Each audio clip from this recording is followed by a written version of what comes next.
মাসুম ভাই আমার কমেন্টের উত্তর দেন না কেন? কি প্রশ্ন করেছেন ভাই? বলেন। তারিকুল গাজী, আপনি কোনো প্রশ্ন করেছেন? যেই প্রশ্ন করেননি সেই উত্তর আমি কি করে দেব? দর্শক, অদূত মোল্লা কলকাতা পশ্চিমবঙ্গ থেকে দেখছেন। কলকাতার ভাইদের জন্য সহমর্মিতা।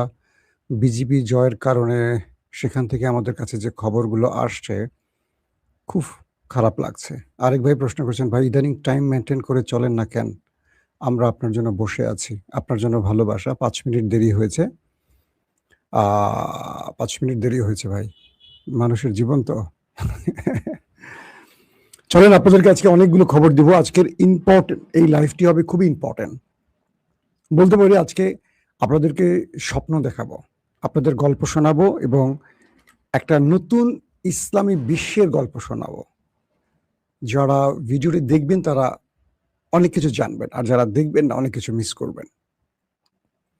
ইরান আমেরিকার যুদ্ধ পরিস্থিতিটা এমন একটা দিকে গিয়ে ভিড়েছে, এখন হিসেব করে দাড়িপাল্লাটা ধরলে দুপাশে দেখা যায়, এক পাশে আমেরিকা আর ইসরায়েল, অন্য পাশে ইরান এবং তার মিত্ররা। কিন্তু আমেরিকার পাল্লাটা হালকা হচ্ছে আস্তে আস্তে। সবচেয়ে বড় যে মেসেজ, কাল রাতে আমি আপনাদের লাইভে বলেছিলাম, সৌদি আরব ইরানকে প্রস্তাব দিয়েছে একটি চুক্তির জন্য, নন এগ্রেশন প্যাক, অর্থাৎ কেউ কাউকে হামলা করবে না, কোনো এগ্রেশন চলবে না তাদের মধ্যে। আর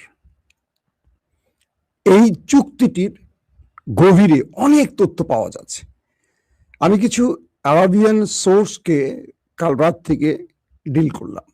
আমার কিছু আন্তর্জাতিক সাংবাদিক বন্ধুরা রয়েছেন যারা বিভিন্ন দেশে কাজ করেন, তাদের সাথে আমি কালকে অনেক রাত পর্যন্ত এটা নিয়ে আলোচনা করেছি যে সৌদি আরবের এই আলোচনাটা ইরানের প্রাপ্তি কি, ইরান কিভাবে এটাকে ডিল করবে বা হ্যান্ডেল করবে, এখানে আমেরিকা ইসরায়েলের আগামীর ভবিষ্যৎ কি হতে পারে, সবগুলো বিষয়ে আমি তাদের সাথে আলোচনা করে যে তথ্যগুলো পেয়েছি আমি আমার লাইভে আজকে সেগুলো আপনাদের জানাবো।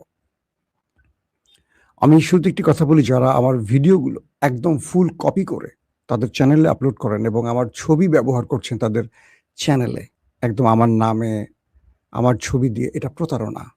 আমি বলছি যে আমার ভিডিও আপনারা যদি কখনো প্রয়োজনে কেটে ব্যবহার করেন বা আরো অনেকের ভিডিও আপনারা নিয়ে ব্যবহার করেন, সেটা আমার কাছে কখনো আপত্তি না, কিন্তু আমার পুরো ভিডিওটা হয়তো ব্যাকগ্রাউন্ড চেঞ্জ করে দিয়ে ক্রমা করে বা বিভিন্নভাবে আপনারা বসান, আবার চ্যানেলটার নামই হয় আমার নামে, চ্যানেলটা হয় আমার ছবি দিয়ে, এটা কি প্রতারণা নয়? এই করে প্রায় 25টি চ্যানেলকে ইতিমধ্যে স্ট্রাইক দিয়ে বন্ধ করেছে আমার অ্যাডমিন টিম। অনেকের দাঁড়িয়ে যাওয়া চ্যানেল। আমার খুব খারাপ লাগে এই কথাটা বলতে, যে আপনারা যদি সোশ্যাল মিডিয়াতে কিছু করে চলতে চান, খেতে চান, এখানে আমার আসলে নিজস্ব কোনো আপনাদের বাধা দেওয়ার কিছু নাই। প্রতারণা করবেন না। আমার অ্যাডমিন টিম খুঁজে খুঁজে এই লোকগুলোকে বের করছে, তাদের ইউটিউব এবং ফেসবুকে চ্যানেলগুলো স্ট্রাইকের মধ্যে ফেলছে একটার পর একটা। পরবর্তী তারা যোগাযোগ করছেন, ভাই আমাকে এই যাত্রা ছেড়ে দেন, এটা করেন ওটা করেন। বারবার সতর্ক করার পর যারা কাজটা করছে না তাদের জন্য বলছি, সিরিজ আপনাদের চ্যানেলগুলো হারাবে। এখন 25টা চ্যানেল নিখোঁজ হয়ে গেছে মনে করেন। এই কাজটা করবেন না। কারণ মানুষ আমাকে প্রশ্ন করে, ভাই আপনার চ্যানেল কয়টা? আমি কজনের চ্যানেলের খবর জানি বলেন? আমি তো নিজের কাজ করি, উপায় পাই না। দর্শক, যে বিষয়টি আসছে সেটি হলো, সৌদি আরব ইরানকে এই প্রস্তাবটি দেওয়ার কয়েকটি লক্ষণ আছে, কারণ আছে। ট্রাম্প চীনে বৈঠক করছেন, ইরান চলে গেছে পাকিস্তানে, ভারতে ব্রিক্সের বৈঠক। ইরানের পররাষ্ট্রমন্ত্রী আব্বাস আরাকচি বলছেন, ইরান কাউকে সামরিক ভাষায় জবাব দিতে পছন্দ করে না। ইরান চায় সবার সাথে মিত্রতা, বন্ধুত্ব, কিন্তু ইরানের উপর কেউ আগ্রাসন চালালে বা ইরানের উপর কেউ হামলা করলে ইরান তার ঐতিহাসিক ভূমিকা পালন করে। অর্থাৎ 5 থেকে 6,000 বছরের ইরানের যে ইতিহাস, সেই ইতিহাস বলে ইরান সামরিক ক্ষেত্রে কাউকে ছাড় দেয় না, তাতে যা হয় হোক। এবং সেটি 2026-এ এসে আমরা দেখলাম ইরান আমেরিকাকে এবং ইসরায়েলকে কি ভাষায় জবাব দিয়েছে। এখন পর্যন্ত আমেরিকার কাছে সামান্য নতি স্বীকার করেনি, যে দেশটির সুপ্রিম সব লিডার মারা গেছে। একদম মধ্যবর্তী কমান্ডাররা, নেতারা রাষ্ট্রকে ধরে রেখেছে আমেরিকার বিরুদ্ধে। সৌদি আরব, আরব আমিরাত গোপনে ইরানে হামলা করেছে, সেই তথ্য ইরান জেনে গেছে। সৌদি এটার জন্য ইরানের সাথে মধ্যস্থতা করে একটি সমাধানের পথ খুঁজেছে এবং সেটার পথ খুলে দিয়েছে পাকিস্তান। সৌদি আরব পাকিস্তানের সাথে অনেকগুলো বিষয় আলোচনা করেছে ইরানকে বোঝাবার জন্য। সৌদি আরব বলছে তারা ইরানের সাথে একটি চুক্তি করতে চায়, সেটি হবে নন এগ্রেশন প্যাক্ট, একে অপরকে আর আক্রমণ করবে না। যদি আমরা বলি 1979-এ সোভিয়েত ইউরোপ এবং আমেরিকার মধ্যে এরকম একটি চুক্তি হয়েছে, পৃথিবীতে এরকম আরো অনেক চুক্তি আছে। সোভিয়েতের বিরুদ্ধে এই ন্যাটো তৈরি হলো, একটা পর্যায়ে সেই সোভিয়েত চুক্তিও করলো। তো ইরান এবং সৌদি আরব কি চুক্তি করতে পারে না? পারে। এই চুক্তির বাধা ছিল কারা? Israel, America. আরবকে ইরানের বিরুদ্ধে নিরাপত্তা দিতে গালফ কান্ট্রিতে কে এসেছে? আমেরিকা। আমেরিকা এখানে এসে কি করেছে? পেট্রো ডলার কামাই করেছে, আর আরবের কাছে প্রচুর অস্ত্র বিক্রি করেছে। আমেরিকার অর্থনীতির একটি ধাপ হলো অস্ত্র ব্যবসা। আমেরিকা বিভিন্ন দেশকে চাপে ফেলে, হুমকি দেয়, নিজেরাই বিপদে ফেলে, নিজেরাই বিভিন্ন রকম তথ্য দিয়ে হুমকি টুমকি দেখিয়ে বলে তুমি নিরাপত্তাহীনতায় আছো, অস্ত্র কেন। এবং আমেরিকা সেখানে অস্ত্র বিক্রি করে, আবার বহু দেশে যুদ্ধ ছড়িয়ে দিয়ে অস্ত্র বিক্রি করে, এটা সবাই জানেন।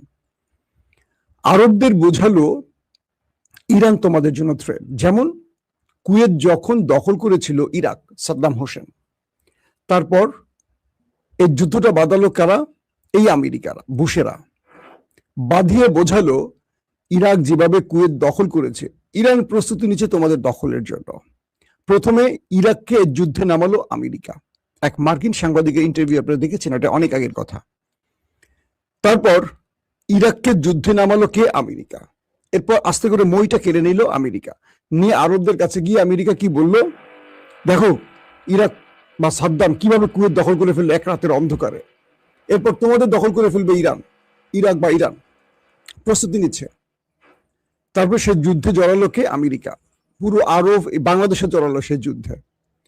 আমেরিকার নেতৃত্বে পুরো মুসলিম দেশগুলো আসলো, একটা লড়াই হলো, ইরাক পরাজিত হয়ে আবার ভেগে চলে গেল ইরাক কুয়েত ছেড়ে।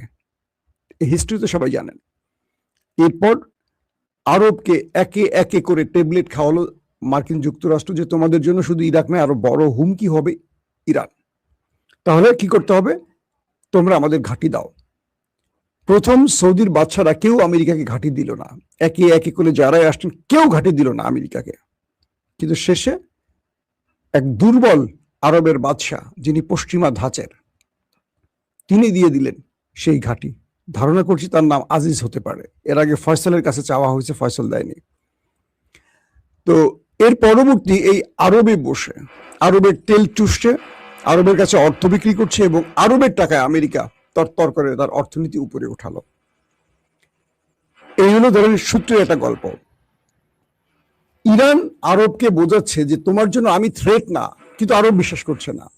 তো এই যুদ্ধের পর ইরান যখন আরবের বা গালফ কান্ট্রিতে ব্যাপক ধোলাই চালালো এবং আমেরিকার 16টা সেনা ঘাঁটিকে তছনছ করে দিল, তখন আরব দেখলো, হায় আমি কাকে আমার দেশে এত টাকা দিয়ে পুষছিলাম, যারা আমাকে নিরাপত্তা দিবে, কি নিজের নিরাপত্তা দিতে পারছে না।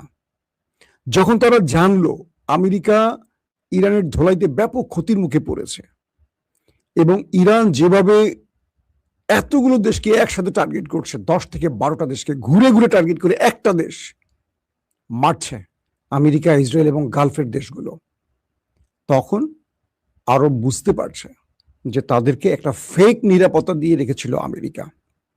এরপর তারা পাকিস্তানে শরণাপন্ন হয়, এই প্রস্তাবগুলো আসে। প্রথমে তারা গোপনে হিটও করে এই আরব, সৌদি আরব এবং আরব আমিরাত। একটা পর্যায়ে পাকিস্তানের মধ্যস্থতায় ইরানের কাছে প্রস্তাব আসে, ইরান এই প্রস্তাব অ্যাকসেপ্ট করে। ইরান এই অপেক্ষাটায় ছিল। ইরান সৌদিকে দুটো শর্ত দিয়েছে। এক, তোমার সাথে আমার নিরাপত্তা চুক্তি হবে, কিন্তু তোমার দেশ ব্যবহার করে আমার দেশে যেন কেউ হামলা করতে না পারে, নাম্বার ওয়ান। এখন তোমাকে আরেকটা চুক্তি মনে রাখতে হবে, তুমি তো আমার ভয়ে আমেরিকাকে ঘাঁটি দিয়েছো তোমার দেশে, তাই তো?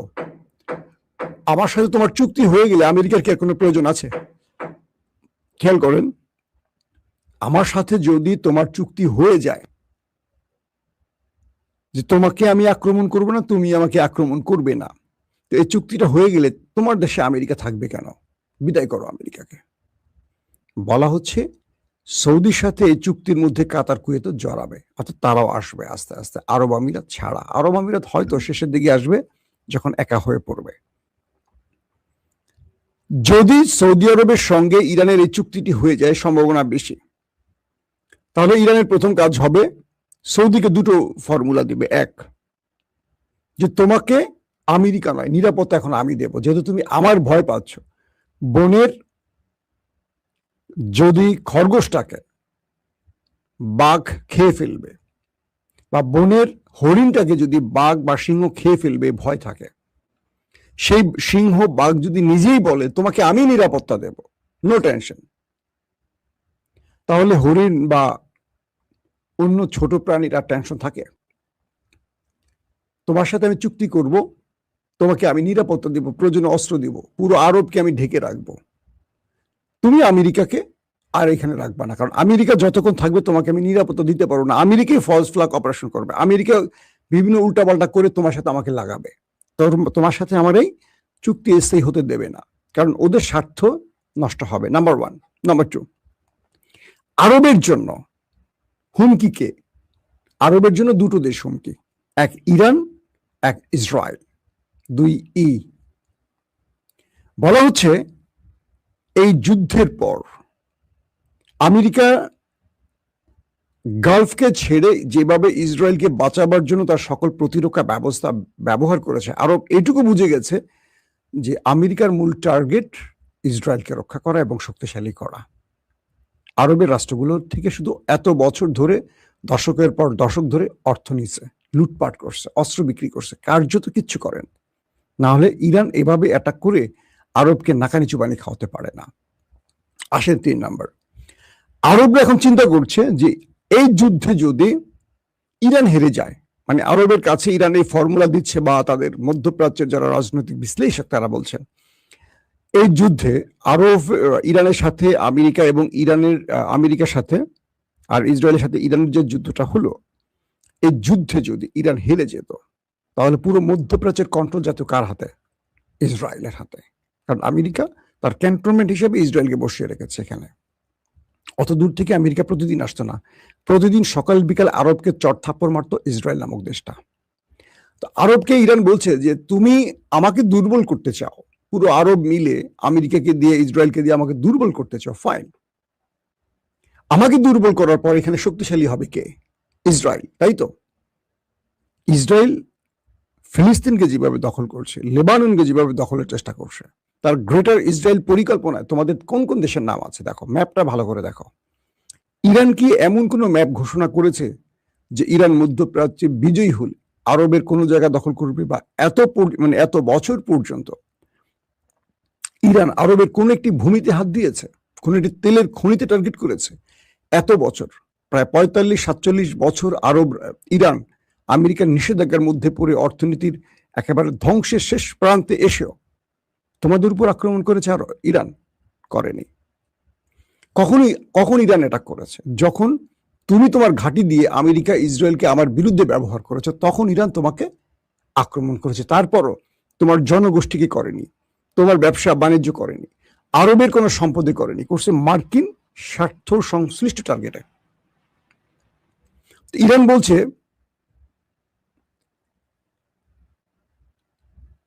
আপনার ভিডিও অন্য চ্যানেলে দেখা যায়, খুবই দুঃখজনক। জি ভাই, এটাই বলছি, ফেক চ্যানেল হয়ে গেছে অনেকগুলো। তো এখন ইরান আরবকে বলছে যে আমি যদি মধ্যপ্রাচ্যে দুর্বল হয়ে যাই, মার্কিন হামলা দুর্বল হয়ে যাই, তোমাকে তো ইসরায়েল গিলে খাবে।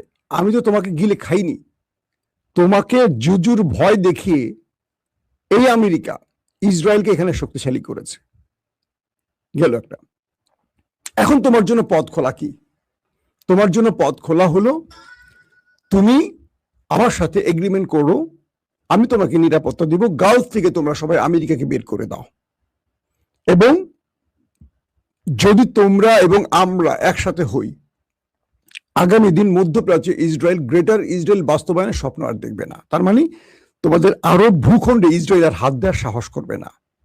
পুরো গালফ কান্ট্রি থেকে যদি মার্কিন ঘাঁটিগুলো তোমরা সরিয়ে দাও, আমেরিকা আবার 1000 মাইল দূরে ফেরত চলে যাবে। তাহলে ইসরায়েল এখানে বিড়ালের মতো হয়ে থাকবে, একদম আওয়াজ করবে না। এখন তো মার্কিন ঘাঁটি আছে বলে তারা আওয়াজ করে। তো এখন এই ক্ষেত্রে পাকিস্তান কিছু ফর্মুলা নিয়ে কাজ করছে। বলা হচ্ছে যে পাকিস্তান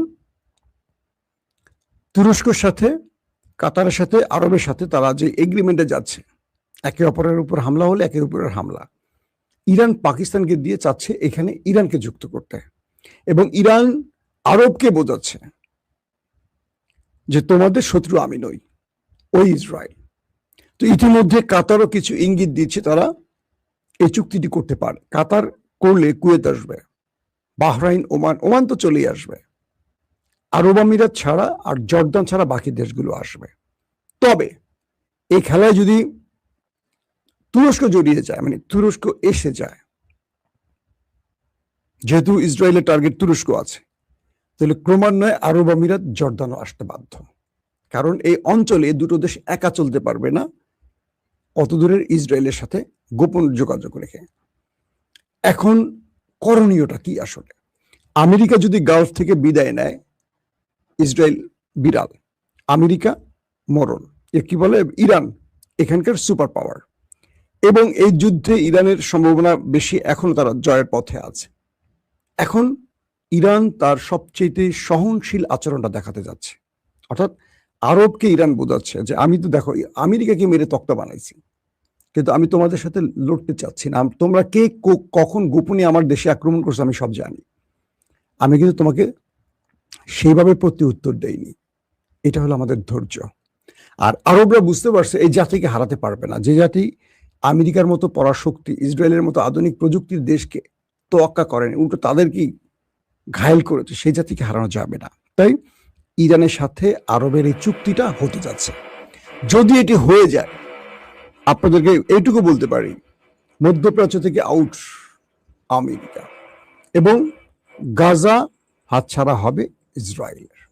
কারণ ইরান যখন এই চুক্তিতে চলে যাবে, ইরান সমস্ত আরবদের নিয়ে গাজা মুক্তের খেলা নামবে, আর সেখানে মাস্টারমাইন্ড এরদোয়ান আছেন, কারণ তিনি অনেক খেলার নেপথ্যে বসে খেলেন।